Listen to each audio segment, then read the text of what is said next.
pessoal, estamos de volta. Universidade do Linux na tela.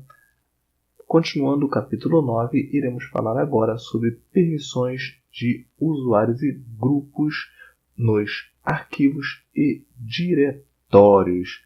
Galerinha, essa parte de permissão é uma parte muito importante, faz parte de uma área de segurança do sistema, tá?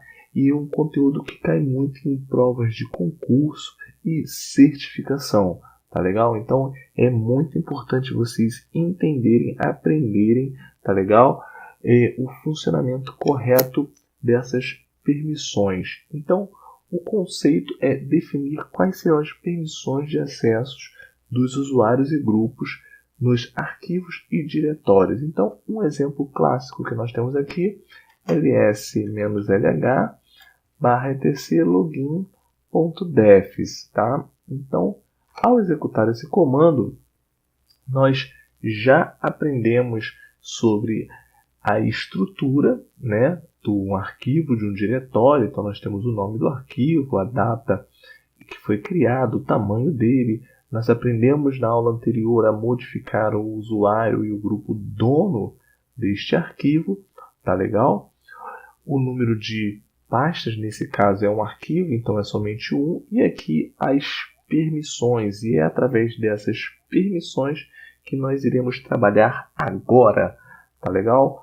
Para que a gente possa entender, nós temos que visualizar o seguinte: essas permissões elas são definidas através de letras, tá? E aonde os traços, então a gente pode observar aqui alguns traços, tá legal? Em alguns conjuntos, eles representam que não existe uma permissão, exceto o primeiro traço, tá legal? O primeiro traço, ele indica aqui que nós estamos falando de um arquivo. Se fosse um diretório, iria aparecer a letrinha D. Tudo bem?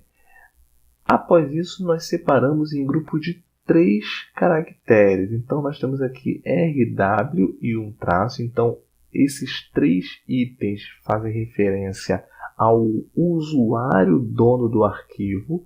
Os 3 que a gente fala primeiros valores. Os próximos 3, aqui representa R traço, são as permissões para o grupo dono do arquivo.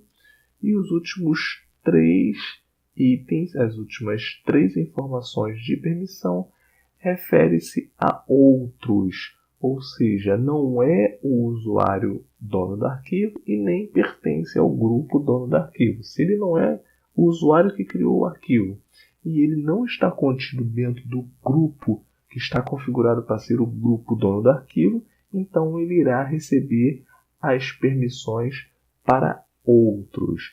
Tudo bem? Esse é o primeiro ponto. Segundo ponto, essas letras representam o seguinte: o R indica o read, ou seja, permissão de ler. O usuário ou grupo ou outros, toda vez que tiver adicionado a letra R nas permissões dele, ele vai poder ler, visualizar, vai ter o poder de abrir um arquivo ou pasta.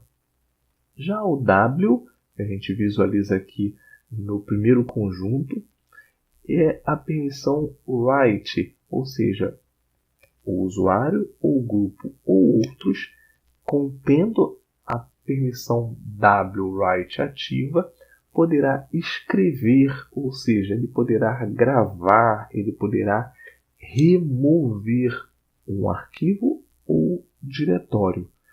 E por último, a permissão X, que vem de execute, ou seja, a permissão de executar, a permissão de carregar, rodar, se for no caso de arquivos de programa.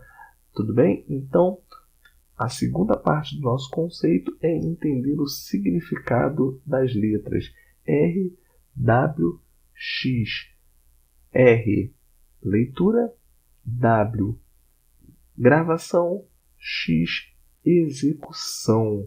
Tudo bem? Então, dentro do nosso contexto, do nosso arquivo login.def, a gente pode entender o seguinte, que o usuário, no nosso caso root, ele tem os direitos de ler e gravar dentro do arquivo login.def, ou seja, ele pode executar um vim ou um cat no etc login.def, ele vai poder visualizar o conteúdo desse arquivo. Ele pode executar um vim e alterar qualquer informação, porque ele tem permissão de W para poder alterar, gravar. E ele também pode remover, porque o W indica a permissão de remover o arquivo. Observem que o terceiro campo, que refere-se ao X de executar, não está ativo e nem teria o porquê estar, porque esse arquivo não é um arquivo de execução. Tudo bem? Ele é um arquivo de texto. Então, tanto faz se tivesse o X ou não.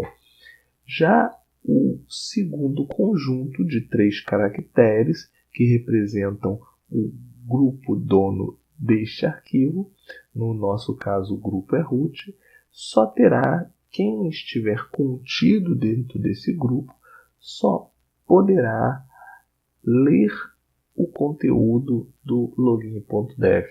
Os usuários contidos dentro desse grupo não poderá gravar, diferente do usuário dono. Resumindo, gente, nesse caso, somente o usuário dono do arquivo poderá gravar, remover, modificar o arquivo. Quem estiver dentro do grupo ou quem não for nem o usuário e nem estiver no grupo, no caso outros, só terá a permissão de ler as informações. Tudo bem? Vamos a um segundo exemplo, aquele arquivinho que nós criamos, que é o doc1.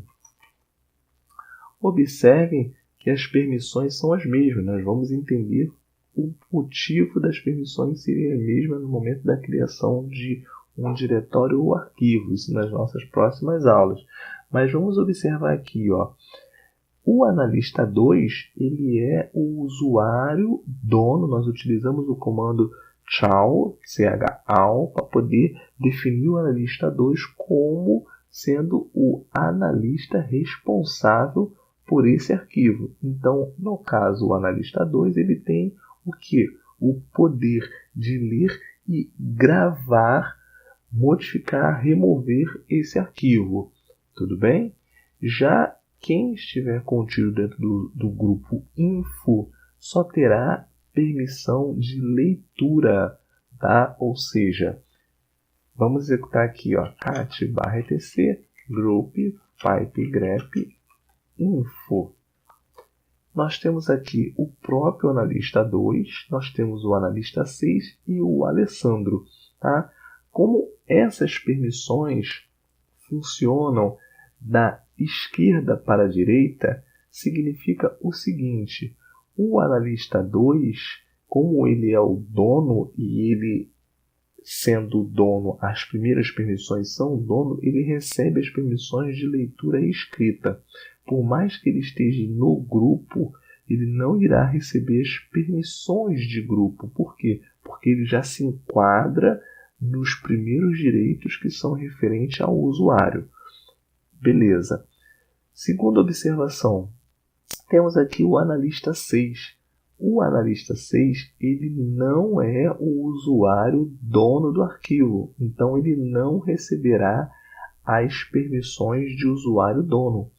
Ele é um usuário que está contido dentro do grupo info. Se ele está contido dentro do grupo info e o grupo info é o grupo que é responsável pelo arquivo doc1, então o analista 6, assim como o usuário Alessandro, terão o poder de somente ler o conteúdo desse arquivo. Olha só que interessante, gente. Se vamos exemplificar no dia a dia, né? O analista 6, o usuário Alessandro, se loga no sistema, vai lá, coloca o usuário dele, coloca a senha, logou. No momento em que ele acessar o arquivo doc1, se ele tentar remover, ele não vai ter permissão. Se ele editar e tentar alterar e depois gravar, ele não terá permissão. Por quê? A política definida dos direitos para grupo é que somente é possível o grupo info, quem estiver dentro do grupo info, ler as informações. Tudo bem? Assim como nós temos cat/etc, fileswd, pipe, grep, analista. Então nós temos aqui o nosso analista 1. Esse usuário, ele não é o dono do arquivo e ele não está dentro do grupo info. Tá legal? Reforçando, dentro do grupo info, tá aqui, nós só temos analista 2, analista 6 e Alessandro. Então, se ele não é o usuário e nem está contido dentro do grupo do nosso exemplo doc1, ele se enquadra como as permissões de outros. Ele não é o usuário, ele não é o grupo, então ele é outros. Nesse caso, o único poder de permissão, o único direito que ele vai poder ter sobre esse arquivo é ler o conteúdo do arquivo. Tá ok? Então, galera, muito bom esse entendimento sobre o conceito e as permissões, o que a gente também chama de direitos de usuário, grupo e outros dentro de arquivos e diretórios. Foi muito boa essa aula. Até a nossa próxima aula.